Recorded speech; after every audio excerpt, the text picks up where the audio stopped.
Camillo gets arrested for sexual assault. The cops read him his rights, while Jacobo insists it's all lies and slander. At church, the congregation turns on Jackie, threatening to throw her out of religious foundations.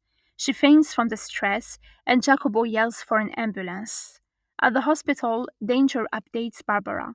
Diego interviewed multiple victims, and many are ready to testify.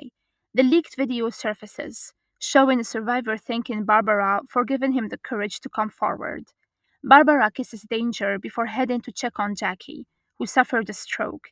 Jacobo blames Barbara, saying family protects each other and keeps quiet. She tells him it's time their father takes responsibility. Meanwhile, Barbara's father insists the family must stick together. She hopes Jackie recovers and walks away.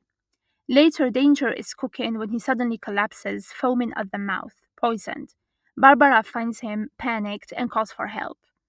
Jacobo confronts Camillo in jail, furious that his mother nearly died because of him. Camillo tells him to take care of Jackie. Damien arrives and asks Camillo if he had anything to do with the attack on Barbara. Camillo denies it, but Damien warns that the truth will come out. When Camillo asks for a lawyer, Jacobo refuses and storms out. Danger survives the poisoning and is back in action. Barbara wonders who would try to kill him, but Danger rules out known enemies. It had to be someone else, maybe even the same person who targeted her. Determined to take down the Zarkos gang, Danger gears up for a mission, rallying his team. A shootout erupts. Danger comes face to face with his friend Saul's killer and beats him, but Porras stops him. The killer tries to strike back, but Porras shoots him first. Barbara visits Esteban in prison. He introduces her to Caligula, the hitman Tatiana hired to kill her for 20 million. Barbara is skeptical, but when Caligula describes the sticky bomb on her yacht, she realizes it all adds up. Esteban reflects on how far they've fallen, and Barbara offers a small moment of comfort before leaving. Later, Danger shares that the Sargos are done. Barbara is ready to celebrate, as Maya and her mother can finally return. She believes she's solved the mystery of who tried to kill her, but Danger reminds her that without solid proof, they can't confirm Caligula's claims. Barbara doesn't care. She's done dwelling on the past. She's focused on the future. She later visits Elune, the woman who saved her, announcing that Medusa will share profits from the Eternals project with the mangrove community. Elune gifts her Guarahi, a symbol to guide her transformation. The next day, Barbara addresses her family, apologizing for past actions and fully supporting Christian as Medusa's CEO. Ursula is shocked that she isn't fighting for the position. Jacobo mocks her, asking what humble Barbie plans to do now. Barbara reveals she's leaving with Maya and Danger. Christian announces Barbara will still oversee the Eternals project, but will report to him.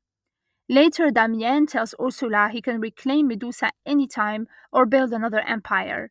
But Viviana shuts her mother down. She refuses to be used as a puppet for Ursula's ambitions. She packs her bags and leaves. Damien orders Ursula out of his house too. Barbara and her daughter Maya are having a blast at the carnival, dancing and laughing.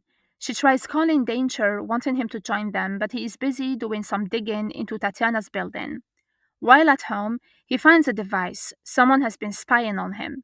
He calls Barbara, but she isn't answering. He rushes to the carnival and finds Maya, who tells him Barbara is off dancing with her mom. But Barbara isn't dancing. Gabriel has her. She's barely conscious, and he's going on about love, calling her his foreigner, and rambling about how she was cruel to him. Earlier, Barbara assumed Gabriel was introducing her to a girlfriend, but it was a setup. He drugged her and took her away. Now, as she pleads with him not to hurt her, he reassures her he wouldn't. Meanwhile, Danger is desperately searching for her. He pulls up security footage and tracks her location. Gabriel, still fixated on the past, reminds Barbara how she rejected him when he first gave her flowers. He put everything on the line for her, but she crushed him. That's when he decided to take revenge. He was the one who planted the bomb on her yacht. As he confesses, he admits it wasn't just the yacht. He manipulated Tatiana, got her drunk, and made her incriminate herself, then killed her. He even framed Esteban and orchestrated the accident that got Danger kicked off the force. But even that wasn't enough. When Danger wouldn't back down, Gabriel poisoned him. Porras calls Danger with Gabriel's tracked location. Danger orders everyone to hold back until he arrives. When he gets there, Barbara spots him and tricks Gabriel into letting her go to the bathroom. Meanwhile, Danger tries to talk Gabriel down, lowering his gun and telling him to come out peacefully. But Gabriel isn't having it. He claims Barbara loves him and that they are leaving together. Barbara hits Gabriel. Danger shoots him in the leg, and as Barbara collapses, he calls for an ambulance. A month later, Gabriel is in prison. Barbara is back in the public eye, launching Medusa's new product, Guarahi, which continues the journey started with the guide. She explains how the company is merging its product lines to explore mystical science, thanks to her mother Esperanza. She credits mushrooms for helping her recovery and introduces Eleni as the new president of the Luz Foundation, working to protect the mangroves. During the celebration, Danger arrives late with bad news. Gabriel killed himself in prison, but he left behind a cryptic, encrypted message. Once flipped, it reads, "If they kill me here, it'll be Demon Hidalgo." Barbara and Danger look at each other, realizing this isn't over. The family might have been behind everything all along.